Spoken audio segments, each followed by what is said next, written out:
Ahora abrimos la conversación con nuestra persona luminosa. Hoy nos acompaña Francisco Rodríguez Lozano, presidente de Cancer Patient Europe, además de una lista que iremos comentando de responsabilidades que ha tenido para concienciar y mejorar nuestra salud. Francisco, ¿qué tal? Muy buenas tardes. Buenas tardes. Gracias por acompañarnos. Lo primero, esta canción, Divi Divi Rec, ¿por qué la ha elegido?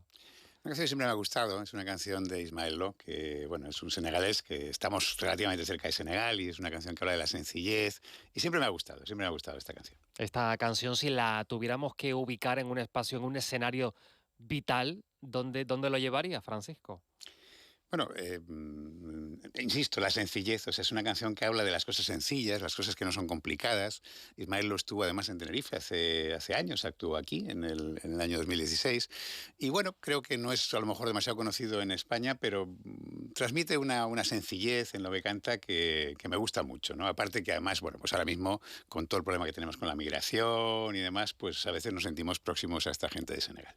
Usted, entre una lista que, como decía, iremos comentando, es médico especialista en estomatología, ha estado 14 años presidiendo el Colegio de Dentistas de Canarias, también luego el de Tenerife, una vinculación con la salud. No sé si este concepto de salud, ese concepto también de One Health, del que ya en alguna ocasión hemos hablado aquí en la Radio Canaria y en Roscas y Cotufas, tiene que abrirnos a una reflexión y tomarnos la salud de otra manera, no solamente como la ausencia de enfermedades, doctor.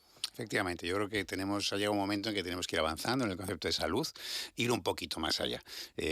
No centrarnos en lo clásico de la enfermedad, sino ir un poquito más allá y conseguir, y sobre todo además, ahora que estamos en el primer mundo y estamos integrándonos cada vez más en conceptos europeos, y creo que tenemos que ir por ahí, como bien ha dicho. No solamente no estar mal, sino estar bien. Efectivamente, de eso se trata, la salud es estar bien, intentar estar bien. Bueno, la vinculación con el mundo sanitario, doctor, ¿cómo le viene esta vocación? No sé si la recibe así como vocación o un trabajo sencillamente. ¿Tiene alguna vinculación familiar, de tradición familiar en el mundo de la medicina? No, que va. Mi padre era economista y lo que pasa es que a mí siempre me gustó la salud, siempre me gustó, hice medicina, luego vine aquí a Tenerife en el año 82 a hacer lo que entonces era el servicio militar, trabajé en el Hospital Militar de Tenerife, luego hice mi especialidad en estomatología, que es ser dentista de alguna manera. He ido un poco más allá, he estado coordinando a nivel nacional unas campañas de diagnóstico precoz y prevención del cáncer oral con el Ministerio de Sanidad, y bueno, pues siempre me ha gustado un poquito el ir un poquito más allá, hacer cosas un poco más fuera de la consulta, del ámbito cerrado de la consulta, ¿no? Así al final me he dedicado a temas de salud pública últimamente, en los últimos años. La salud pública, que parece que es un concepto que solamente recordamos por el ébola y por el COVID. No hay mucho más. O sea, la salud pública es intentar, como bien decía, estar bien, y ahora lo vemos, y hay cosas muy importantes. Por ejemplo, yo me he centrado en salud pública, en la lucha contra el tabaquismo, y ahora en la prevención del cáncer, y en también ayudar a los pacientes con cáncer a vivir un poquito mejor cuando superan el cáncer. Bueno, son muchas las cuestiones, desde luego, que están sobre la mesa de esta conversación. Vamos, por ejemplo, con esa lucha contra el tabaquismo. La ley antitabaco cambió todo un poco. Ahora está sobre la mesa una reforma también de la ley antitabaco para ir a un paso más allá. ¿Cuánto de determinante son las leyes para cambiar la percepción de la ciudadanía, la conciencia de la ciudadanía? Porque además estos días leíamos que España se estancaba, doctor, en la lucha contra el tabaco. ¿Qué está pasando? Bueno, efectivamente son muy determinantes las leyes, son muy importantes. En el 2005 hubo una ley, la primera ley del tabaco, yo creo que fue un punto y aparte, fue un punto de inflexión importantísimo, pero que dejaba fuera, prohibía fumar en todos los espacios laborales, que era muy importante. Había que respetar el tabaquismo pasivo, había que respetar que no se hiciese daño a los que estaban a tu lado, ¿no? Pero se quedó fuera la hostelería. Entonces eso hizo que en el 2010 se modificase la ley, hubo una reforma que además fue pionera en Europa, luego nos copiaron otros países, en el que se prohibió fumar en la hostelería. Se decía que aquello iba a ocasionar problemas tremendos. Pues no ocasionó problemas, la gente cumplió con la ley y bueno, se vio que eso además ayudó a mucha gente a dejar de fumar. Las leyes han servido para que la gente deje de fumar fundamentalmente, además de para prevenir el daño que se hacía a otros, ¿no? ¿Qué pasó? Que eso fue en el 2010 y ahora pues se ha quedado todo parado y lamentablemente pues no ha habido avances. Nos han pasado los demás países de Europa en que estuvimos a la cabeza. Parece ser que mañana dicen que en el Consejo de Ministros se va a aprobar un proyecto de ley que va a ser muy interesante, que va a ampliar los espacios sin humo.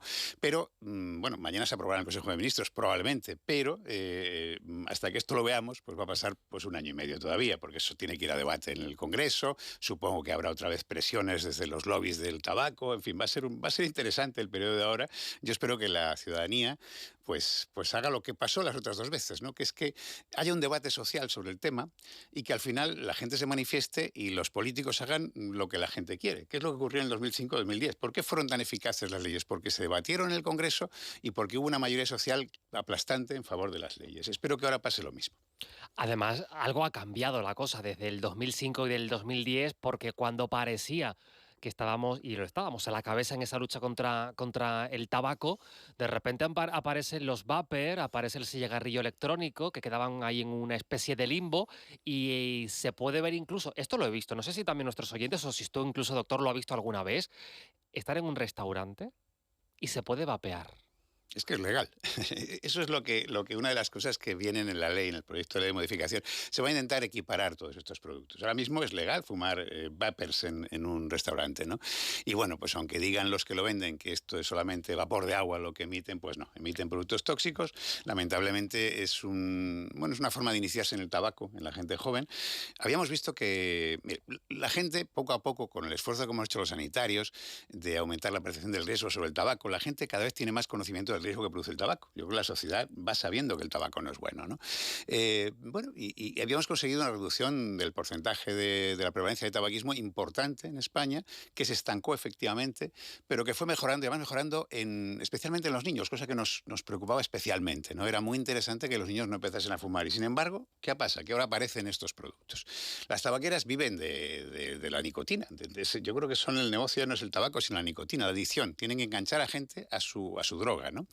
Y bueno, pues la mayoría de los adultos, muchos dejaban de fumar, muchos se morían por fumar, mucha gente se muere por fumar, muchos se desengancha del tabaco y no les quedan clientes. Entonces necesitan entrar en la gente joven. Si la gente joven no empieza a fumar, mal negocio. Entonces nos han invadido estos productos muy atractivos, que además tienen unas formas, bueno, pues a veces parecen un iPhone, parecen cosas como muy modernas y sobre todo dicen que no son peligrosas.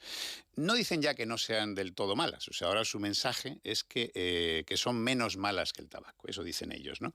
Claro, lo que no dicen y que decimos nosotros es que se puede dejar de fumar. O sea, la gente no tiene por qué estar enganchada a esto. No tiene por qué engancharse a algo menos malo que el tabaco. Todos conocemos a gente que deja de fumar. Yo conozco a mucha gente que deja de fumar. Todos los conocemos, ¿no? Entonces, este es el mensaje que hay que trasladar. Que se puede dejar de fumar, que no hay por qué empezar a fumar y que no hay por qué engancharse a algo que es menos malo que el tabaco, pero que es malo en cualquier caso. Hay complicidad de las administraciones públicas con las tabaqueras, cierto miedo, cierto temor a romper o a seguro dónde poner el acento por si acaso tenga alguna repercusión económica. Bueno, ha tocado un punto interesantísimo. Hay varias cosas, ¿no? Por ejemplo, estos días ha habido noticias en los medios de políticos que han sido captados con estas puertas giratorias por empresas tabaqueras, cosa que es bastante lamentable, ¿no? También, a veces yo no sé si por desinformación o por desconocimiento, mire, las compañías tabaqueras viven del negocio del tabaco, está claro. Y los que trabajamos en salud, pues nos dedicamos a advertir a la gente de que el tabaco es malo. Nosotros defendemos la salud y ellos defienden su cuenta de resultados, claramente, ¿no? La Organización Mundial de la Salud nos ha hecho una cosa que es el convenio marco, que es un convenio que han firmado muchísimos países, en el que claramente se indican una serie de aspectos para mejorar en esta lucha y para ir ganando el terreno al tabaco. Lo han firmado muchos países, entre ellos el nuestro. Y prohíben a las administraciones, prohíben completamente cualquier tipo de colaboración o de convenio con la industria del tabaco. Bueno, pues aquí, por ejemplo, en Canarias, por irnos cerca, vemos que la Universidad de La Laguna y la de Las Palmas, que son públicas, todos los años hacen unas becas, ponen unas becas patrocinadas por la industria del tabaco. Eso es absolutamente ilegal en el convenio marco. A mí me gusta mucho la pintura, ¿no? Y el TEA, que es un fantástico museo que tenemos en Tenerife, pues las exposiciones más importantes están patrocinadas por una empresa tabaquera, no voy a decir el nombre. Entonces, mire, con la industria del tabaco lo que hay que hacer es excluirla. Es una industria que hace mucho daño. Hace mucho daño. Mire, todos conocemos a alguien que ha muerto por cáncer de pulmón, de boca, de vejiga. Cánceres principalmente los que más se relacionan con el tabaco, ¿no? Es muy triste que una persona después de toda una vida trabajando al final, pues cuando tenga que disfrutar de la jubilación, pues no pueda porque tenga que estar enganchada a un aparato porque no pueda respirar o que tenga que ir caminando, parando cada poco por el síndrome de la claudicación intermitente, que es un problema vascular que se produce en fumadores, ¿no? Pero es que además a la sociedad nos cuesta muchísimo. O sea, aparte del dolor que está en el que padece un problema del tabaco, el dolor que tiene su familia, al Servicio Canario de Salud le cuesta muchísimo dinero a los fumadores. O sea, hoy en día la medicina, y luego hablaremos de medicina personalizada, medicina de precisión, la medicina es muy costosa. Y entonces toda la gente que ha fumado, gente que ha tenido un problema vascular, un infarto de miocardio, por ejemplo, necesita una rehabilitación cardíaca que es costosísima. Nos cuesta a todos mucho. Y estamos en un momento en que la sanidad se tambalea de alguna manera, los recursos económicos son pocos y sin embargo pues estamos gastando un montón de dinero en tratar a los fumadores. Que hay que hacerlo, porque yo creo que faltaría más. O sea, no hay que ir a esos... En el Reino Unido se planteó el no tratar a los fumadores, bueno, me parece un disparate. O sea, hay que tratar a todo el mundo, pero hay que intentar hacer mucho hincapié en la prevención del tabaquismo, en la educación sanitaria, para que la gente entienda muy claramente las cosas y, hombre, intentar pues evitar esta situación que, insisto, es para toda la sociedad. Entonces, y en el tema este de la lucha entre sanitarios y la industria del tabaco, hay que intentar excluir de la sociedad en lo más posible a la industria del tabaco. No pueden convivir con nosotros, no son una gente cualquiera, no. Es una gente que está causando dolor, sufrimiento, daños económicos, no pueden estar entre nosotros. ¿Es más fácil dejar de fumar hoy que hace 20 años? Bueno, es más fácil porque tenemos efectivamente algunos medicamentos, alguna ayuda, y porque se está estructurando sistemas para ayudar a dejar de fumar interesantes. En Canarias, por ejemplo, tenemos el PAFCAN, que es un programa de atención al fumador, muy interesante, con unos porcentajes de éxito muy altos, en el que se coordina desde el Servicio Canario de Salud de forma gratuita, pues a médicos, enfermeros, psicólogos, porque no hay que olvidar que esto es una adicción y hay un componente psicológico muy importante, en el que, bueno, pues se consigue estructurar una ayuda para que se pueda dejar de fumar de una manera eficaz. Es muy fácil dejar de fumar, lo difícil es mantenerse abstinente pasado un tiempo. O sea, todos podemos dejar de fumar de hoy para mañana, pero si recaemos... Entonces, lo importante es a los 5 años, que es cuando se estudia en el PAFCAN, y a los 10, seguir abstinentes. Cada día hay diagnósticos de cáncer, muchos de ellos, además lo dice la ciencia y los expertos, vinculados a estilos de vida. Aquí también entra el alcohol, pues diferentes hábitos, malos hábitos que condicionan o que terminan de predisponer a una enfermedad como esta. ¿Dónde tenemos que seguir todavía poniendo el acento si hablábamos antes de ese concepto de salud única, con tantos estímulos, con tantas adicciones? ¿Dónde todavía tenemos que seguir mejorando, doctor? Bueno, lo ha dicho, en estilos de vida saludables. Los estilos de vida saludables son fundamentales. Yo creo que, y a veces cuesta mucho, efectivamente, en el alcohol, pues a veces, bueno, pues vemos todavía mensajes de que una copita de vino es saludable. No hay una cantidad de alcohol saludable en absoluto, ¿no? Bueno, hay intereses económicos detrás también en el alcohol. La obesidad es un problema. Hay muchos problemas que tenemos que ir abordando y que, bueno, pues la sociedad debe de ir, y yo creo que los políticos, hace poco hubo un debate muy interesante aquí sobre las carnes rojas. Realmente un ministro de consumo pues se le ocurrió decir que había que tener un poquito más de cuidado, comer menos carnes rojas y hasta el presidente del gobierno salió a enmendarle la plana. Bueno, pues es verdad. O sea, no es que no haya que comer carne, pero hay que limitar el consumo de carnes rojas que no son tan saludables como otro tipo de alimentos, ¿no? Hay que introducir cada vez más los vegetales en nuestras dietas, las frutas, en los niños pequeños hay que hacer mucho hincapié en los comedores escolares, en que las comidas sean saludables, la nutrición es fundamental. Entonces, hay una serie de cosas que además, en un momento en que estamos en un primer mundo, en el que podemos intentar aspirar a cierto nivel de excelencia, tenemos que ir introduciendo estas cosas. Estamos conversando con Francisco Rodríguez Lozano, presidente de Cancer Patient Europe.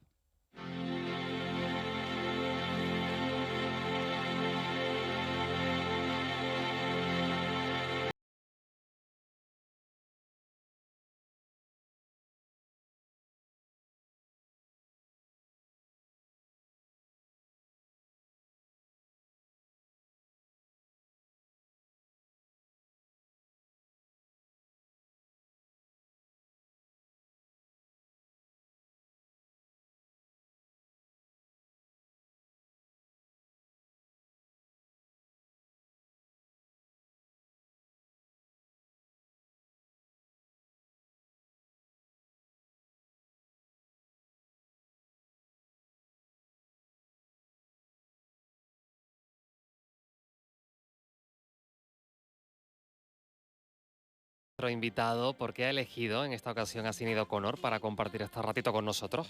Sinéad O'Connor es una cantante que siempre me ha gustado. Creo que es una cantante fantástica que tuvo muchos problemas psicológicos de adaptación. Y aquí habla pues un poco del desamor que todos alguna vez hemos tenido y bueno, pues de cómo afrontarlo. Creo que es muy interesante como persona y además canta muy bien. Me gusta mucho. Desde la entidad que preside Cancer Patient Europe, ¿hay diferencias entre la manera de abordar el cáncer, la vida de los pacientes con cáncer, según el punto geográfico en el que se encuentren? Y si nos limitamos solamente a Europa, pero bueno, que si esto lo abrimos a todo el mundo, evidentemente es un sí. Totalmente, incluso en Europa. En Europa, y además, precisamente la semana pasada estuvimos en Bruselas evaluando una iniciativa excelente que fue el European Beating Cancer Plan, un plan europeo contra el cáncer, y viendo un poco pues, cómo se había llevado a efecto y realmente lo efectivo que había sido o no, ¿no? Hemos visto que a pesar de todos los intentos ha habido verdaderas diferencias entre, por ejemplo, entre Europa del Este y del Oeste. O sea, no es lo mismo padecer un cáncer en Bulgaria que en Bélgica o en Francia o en España, ¿no? Pero incluso dentro de Europa y dentro de los países hay grandes diferencias. O sea, yo el otro día estábamos hablando, por ejemplo, en Croacia, en las islas de Croacia, lo pasan muy mal para acceder a tratamientos que en la península sí se llevan a cabo. Aquí al lado, en la Macaronesia, en Madeira o en Azores, realmente tienen que acudir para hacer un trasplante de médula a la península, a Portugal, a Lisboa o a Oporto, y a veces incluso a Holanda, porque no hay suficiente capacidad. Yo ahí planteaba que afortunadamente en Canarias estamos muy bien. En Canarias tenemos un hospital en hematología en concreto, en Las Palmas, el Negrín, que tiene tratamientos de primer nivel, pero avanzadísimos, ¿no? Y ahí pues tenemos una suerte enorme, ¿no? Pero bueno, incluso dentro de España, por ejemplo, no es lo mismo tener un cáncer en Madrid o Barcelona o en Navarra que en otras provincias. Entonces realmente tenemos que avanzar mucho en eso para que de alguna manera el que tú te mantengas vivo no dependa de dónde vives. Es una frase que decimos mucho, ¿no? Creo que el lugar donde vives no debe de condicionar tu derecho a la vida. Además, una reivindicación de los pacientes con cáncer ha sido y sigue siendo también el derecho al olvido oncológico. Vamos a explicar brevemente, doctor, esto en qué consiste, por si hay alguna persona que no lo sepa, pero esto es muy relevante, como defienden ustedes. Es muy importante, es una pelea nuestra desde hace mucho tiempo. Esto consiste en que, bueno, pues cuando uno ha tenido un cáncer, después si tiene que hacer algunas actividades, cuando ya ha estado de alta y ya está en remisión completa, pues pasado un tiempo, pues se le sigue considerando, por ejemplo, si tiene que hacer su seguro de vida, las compañías se resisten a hacérselo a una persona con cáncer. Es cierto que a lo mejor hay un mayor riesgo de recidiva o de aparecer el cáncer en una persona que tiene un cáncer, pero creo que tenemos que ser suficientemente solidarios en la sociedad para intentar arropar a una persona que ha pasado un periodo complicado y que al final, pues... Pero no solo en los seguros de vida. Hace poco, hace un año, en una entrevista en una radio también, acompañaba a un chiquito joven de aquí, de Canarias, que había pasado una leucemia y que el hombre pues tenía 20 y tantos años, tenía trabajo, intentaba comprarse un apartamento con su novia y ningún banco le daba una hipoteca porque había tenido una leucemia. Esto es el derecho al olvido oncológico. Es algo que en algunos países ya se ha legislado, en otros no. En Europa ahora mismo hay, creo que son 8 países donde está, entre ellos el nuestro, afortunadamente. Habrá que ver cómo realmente se estipula esto, porque cuando te vas a pedir un préstamo te piden estas cosas todavía. En España era peor, por ejemplo, el carnet de conducir, tú ibas a renovarlo y mientras te lo hacían por 10 años, si tú hubieras tenido un cáncer, aunque estuvieras en revisión completa, te lo hacían por 3 y tenías que volver allí al reconocimiento médico a los 3 años. Eso no es ayudar a integrar a la persona que ha sufrido un cáncer. Creo que es algo que, insisto, con ese espíritu de solidaridad tenemos que intentar arropar a la persona que lo ha pasado mal e integrarle de nuevo entre nosotros. Son las reflexiones de nuestro invitado, de Francisco Rodríguez Lozano, presidente de Cancer Patient Europe. Le voy a presentar a nuestra compañera Andrea Pérez. Hola Andrea, buenas tardes. Hola Tomás, hola Francisco, ¿qué tal? Hola Andrea. Porque siempre a nuestros invitados, Francisco, les sometemos a un test para ayudar a conocernos también un poquito más, ¿verdad, Andrea? Bueno, le cuento, es un test que hay que responder brevemente, pero podemos matizar, ¿vale? ¿Está preparado? Sí, sí. Si tuviera que explicar qué es Cancer Patients Europe en un ascensor durante 30 segundos, ¿qué dirías? Una asociación un grupo de asociaciones de pacientes con cáncer de toda Europa, somos 80 en 31 países, que ayudamos a mejorar la carga del cáncer en Europa. Muy bien, y le ha sobrado algún segundo, yo creo. ¿Qué superpoder te gustaría tener para ayudar aún más a estos pacientes? Influencia en los políticos. Yo creo que hoy en día la política es fundamental, necesitamos influencia en los políticos. ¿Qué animal serías y por qué? Difícil, difícil. Me gustaría ser un elefante, porque son muy inteligentes y porque además tienen mucha fuerza, no fuerza bruta, pero sí una fuerza importante por sus dimensiones. Y ahora las preguntas las hace la inteligencia artificial, que no sé cómo se lleva usted con ella. Mal. Es Bueno. muy importante, es muy importante. Yo creo que está, pero me llevo mal, porque soy Bueno. ya un poco mayor. Hoy vamos a intentar solucionarlo. Vamos a ver a quién escuchamos hoy. Buenas tardes, soy Adar Goma. Encantado de conocerte, Francisco. ¿Estás preparado? El peor enemigo de una sonrisa sana: tabaco, azúcar o estrés. Tabaco. Si Cancer Patients Europe fuera un color, ¿cuál sería? Azul. Si tuvieras una varita mágica, ¿qué factor de riesgo del cáncer, tabaco, alcohol u obesidad, borrarías primero de Europa? Primero el alcohol, pero desde luego los otros dos también. Completa la frase: el futuro de los pacientes de cáncer en Europa será mejor si. Será mejor si realmente somos capaces de integrarlos cuando pasen el cáncer en la sociedad. Bueno, muy bien, aprobado. Gracias. Muy bien, Andrea, ¿eh? Además conciso y didáctico, Claro, como directo. nos gusta. Gracias, Andrea. A ti. Luego te escuchamos de nuevo con nuestro protagonista Francisco Rodríguez Lozano. Estas reflexiones que parece, no sé si muchas veces ya a la ciudadanía llega a un punto, doctor, que no se le puede convencer más. Por mucho que sepamos, por mucho que la ciencia lo diga, por mucho que se lo diga su médico de familia o su oncólogo o la persona de máxima confianza, hay un punto de que no entra, ¿eh? ¿Sabe qué pasa? Que, por ejemplo, hablando del tabaco, el tabaco es adictivo, es una droga muy adictiva. Es probablemente tan adictivo como la heroína o la cocaína, ¿no? Yo creo que la gente sí que tiene una percepción de riesgo, pero cuando se engancha a una droga le cuesta a veces dejarlo. Y es como las drogas, hay gente a la que le cuesta mucho y gente a la que le cuesta menos. Entonces hay que analizar cada uno, pero a veces es eso, es muy, muy difícil a veces dejar una dependencia de este tipo. ¿Hay un compromiso real, lo considera así, en el caso, por ejemplo, de la política en España a todos los niveles, por invertir en sanidad, porque la sanidad pública, desde luego, no distinga por el código postal como hablábamos antes? Pues lamentablemente creo que no. Creo que no, y que creo que además incluso hay algo que va un poco más allá, que es la investigación, la inversión, perdón, en investigación de cáncer. Mire, el cáncer, estamos detectando muchos más casos de cáncer, pero probablemente porque, bueno, pues vivimos más y el cáncer a veces está relacionado con la gente mayor. O sea, el cáncer, aunque hay cáncer en niños, la medicina nunca es exacta, ¿no? Pero en general es una enfermedad de personas mayores. Cuanto más se vive, más casos de cáncer hay. Y bueno, pues algunos estamos teniendo muchas más tasas de supervivencia porque la investigación ha sido muy eficaz en algunos tipos de cáncer, no así en otros. El cáncer de páncreas, hay unos cánceres que va muy mal y creo que falta investigación. Y así falta un compromiso político claro en aumentar los gastos en investigación, porque lo demanda la sociedad. Fíjese, de aquí a un tiempo, 1 de cada 2 varones vamos a tener un cáncer en este país, como en toda Europa, y 1 de cada 3 mujeres. Entonces creo que bueno, nos interesa a todos el conseguir que mejoremos en esto. Y estamos escuchando Englishman y New York Sting. ¿Por qué la ha elegido esta canción, esta tercera canción? Bueno, otra canción que me ha gustado mucho siempre, es una canción, bueno, dice una cosa, hay una frase en el estribillo que me gusta mucho, dice, be yourself no matter what they say, sé tú mismo, no te importe lo que digan, ¿no? Y creo que eso es una frase que a mí siempre me ha impactado. Yo intento ser yo mismo y a veces intentando dejar al lado lo que pueda decir la gente.